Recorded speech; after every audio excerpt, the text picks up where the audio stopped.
Hi friends, आज मैं आपको बताऊंगा कि कोविड-19 के लिए कौन कौन से टेस्ट अवेलेबल हैं और क्यों विपक्षी दल सरकार पर दबाव डाल रहे हैं ताकि और टेस्ट हों।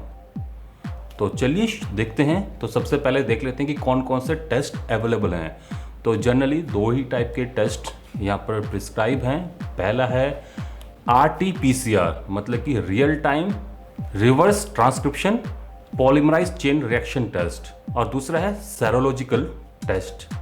चलिए सबसे पहले RT-PCR को देखते हैं। इसमें वायरस का जीनोम चेक किया जाता है, मतलब कि जिस एग्जैक्टली मटेरियल का वायरस बना होता है उसका ट्रेस देखा जाता है।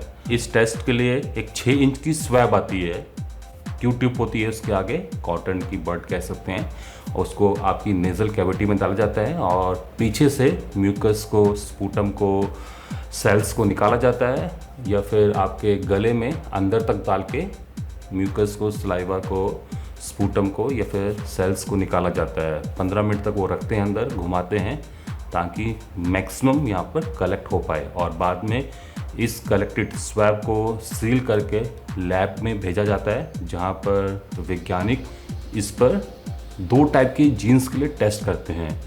एक तो हो गया इन्वेलप जीन, ई जीन, और दूसरा हो गया RNA पॉलीमराइज, मतलब कि RD-RP जीन्स। यहाँ पर स्पेसिमेन में सबसे पहले ई जीन को टारगेट किया जाता है। अगर वो निकलती है तो जो पेशेंट है वो पॉजिटिव है, अगर नहीं है तो नेगेटिव है।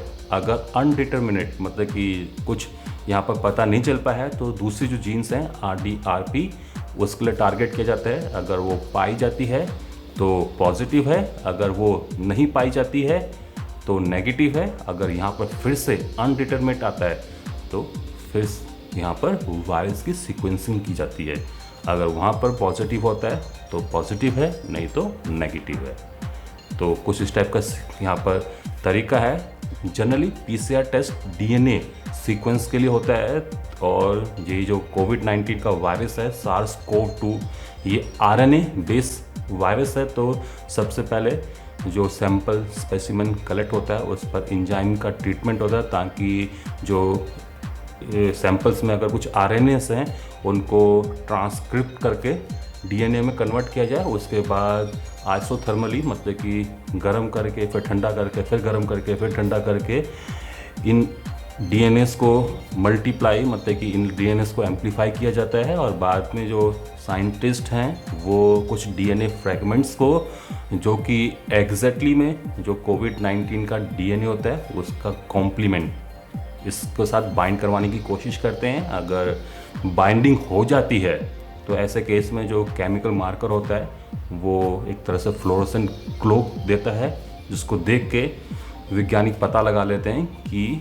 पर्सन कोरोना पॉजिटिव है कि नहीं है। तो यहाँ पर ये जो मार्कर यूज़ करते हैं या फिर DNA फ्रेगमेंट यूज़ करते हैं, जो कि कॉम्प्लीमेंट्री होते हैं मेन वायरस के, मतलब कि उसके जस्ट ऑपोजिट होते हैं। ये कई बार नॉन कोविड-19 वायरस के लिए भी बाइंड हो जाते हैं। तो ऐसे केस में फॉल्स रिजल्ट मिलते हैं, मतलब कि अगर कोई पेशेंट कोरोना पॉजिटिव नहीं है फिर भी उसके लिए ये टेस्ट कई बार पॉजिटिव आता है। और सबसे इम्पॉर्टेंट यहाँ पर कि अगर इन्फेक्शन के विदिन 1 वीक इस टेस्ट को किया जाए तब तो नेजल कैविटी या फिर थ्रोट के पीछे से जो म्यूकस है, सेल्स है, उनसे हम लोग कर सकते हैं। बट लेटर ऑन अगर इस टेस्ट को करना है तो उस केस में लंग्स से जो कफ के जरिए ड्रॉपलेट्स आते हैं या फिर कैथर डाल के जो स्पेसिमेन कलेक्ट किए जाते हैं उनसे ये टेस्ट किया जाता है, क्योंकि बाद में ये जो वायरस है ये गले में कम मिलता है, लंग्स में ज़्यादा। तो ऐसे केस में टेस्ट तभी सही है जब किसी पर्सन को ये इन्फेक्शन विदिन 1 वीक में हुआ हो। अब आते हैं दूसरे टेस्ट पर, जो कि है सेरोलॉजिकल टेस्ट। इसमें ब्लड में से एंटीजेंस को डिटेक्ट किया जाता है। अब ये क्या होता है एग्जैक्टली में, जब किसी पर्सन को इन्फेक्शन होता है कोविड-19 से, तो उसका जो शरीर है उस कोविड-19 से लड़ने के लिए कुछ एंटीबॉडीज़ बनाता है, और ये जो टेस्ट है ये इन्हीं एंटीबॉडीज़ को डिटेक्ट करता है। अगर ये एंटीबॉडी प्रेजेंट है, मतलब कि उस पर्सन को इन्फेक्शन हुआ था, मतलब कि कुछ समय हो चुका है उसको इन्फेक्शन हुए, और इसमें से कुछ ऐसे एंटीबॉडीज़ भी हैं जो कि 28-30 दिन के बाद बनती हैं, तो उसको डिटेक्ट करके हम लोग पता लगा सकते हैं कि किसी पर्सन को इन्फेक्शन कब पहले हुआ था।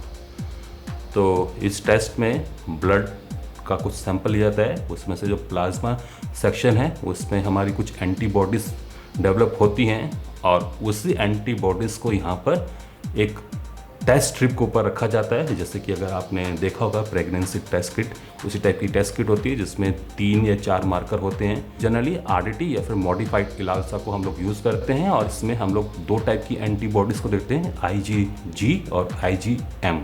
IgM generally within 1 week या फिर 2 वीक्स में बनना शुरू हो जाती है और इतनी बन जाती है कि इस टेस्ट को वो पॉजिटिव कर देती है। और आईजीजी की बात करें तो इसको बनने में लगभग 28 दिन लगते हैं और 28 दिन के बाद ये जो टेस्ट है ये पॉजिटिव आता है। तो अगर आपके टेस्ट में आईजीजी और आईजीएम दोनों मार्कर आ रहे हैं, मतलब कि आपको इन्फेक्शन हुए लगभग 28 दिन तो हो चुके हैं। अगर आपके टेस्ट में सिर्फ आईजीएम आ रहा है, मतलब कि आपको इन्फेक्शन हुए लगभग 2 हफ्ते हो चुके हैं। अगर आपके टेस्ट में सिर्फ आईजीजी आ रहा है तो आपको इन्फेक्शन हुए लगभग 30-35 दिन हो चुके हैं। और अगर कुछ नहीं आ रहा है तो मे बी आपको इन्फेक्शन नहीं हुआ होगा, या फिर अगर हुआ है तो लगभग 45 दिन हो चुके हैं। तो इस टेस्ट के जरिए हम लोग पता लगा सकते हैं कि किसी पेशेंट को ये इन्फेक्शन हुआ था और कितने समय पहले हुआ था। एक और स्कैन टेस्ट हम लोग यहाँ पर कर सकते हैं, वो है सीटी स्कैन या फिर एमआरआई, जिसमें हम लोग लंग्स को इमेज करके देख सकते हैं कि क्या इन्फेक्शन लंग्स तक पहुँचा है कि नहीं। तो कई बार इस टेस्ट को भी प्रिस्क्राइब करते हैं। तो ये हैं दोस्तों कुछ टेस्ट जो कि इस समय कोविड-19 के लिए मार्केट में अवेलेबल हैं। अब दोस्तों यहाँ पर आते हैं कि क्यों विपक्षी दल सरकार से ज़्यादा टेस्ट करने के लिए कह रहे हैं। तो इसके पीछे की स्ट्रैटेजी यही है क्योंकि हमारे देश में अभी तक टेस्ट उन्हीं लोगों का हो रहा है जो कि डायरेक्टली इन्फेक्टेड हैं या फिर इन्फेक्टेड पर्सन के जो कांटेक्ट में आए हैं। तो टेस्ट उनके लिए अभी हो रहा है। तो ऐसे केस में कम्युनिटी में एक लोकल पर्सन को क्या इन्फेक्शन हुआ है कि नहीं हुआ है, इसके बारे में पता लगाना मुश्किल होता है और इसीलिए यहाँ पर विपक्षी दल कह रहे हैं कि और टेस्ट करवाए जाएँ ताकि कम्युनिटी स्प्रेड को देखा जाए और लोगों का पता चल पाए। और यहाँ पर मुश्किल यही है कि WHO ने सिर्फ RT-PCR के लिए ही रिकमेंडेशन दी है। बताया है कि यही टेस्ट एग्जैक्टली में बता पाता है कि कोई पर्सन कोविड-19 से इन्फेक्टेड है कि नहीं है। जबकि सेरोलॉजिकल टेस्ट की बात करें तो WHO ने इसको रेकमेंड नहीं किया है। अब मास लेवल पर PCR टेस्ट किट्स को बनाना और उससे टेस्ट करवाना थोड़ा सा टफ पड़ता है। पहले तो दोस्तों 1-2 लैब्स इन टेस्ट को करवा रही थी, अब 200 से ज़्यादा लैब्स हैं जो कि RT-PCR को कर रही हैं। तो डेफिनेटली जैसे जैसे लैब्स बढ़ेंगी, जैसे जैसे टेस्ट किट्स हमारे पास अवेलेबल होंगी तो और भी टेस्ट यहाँ पर कंडक्ट करवाए जाएंगे।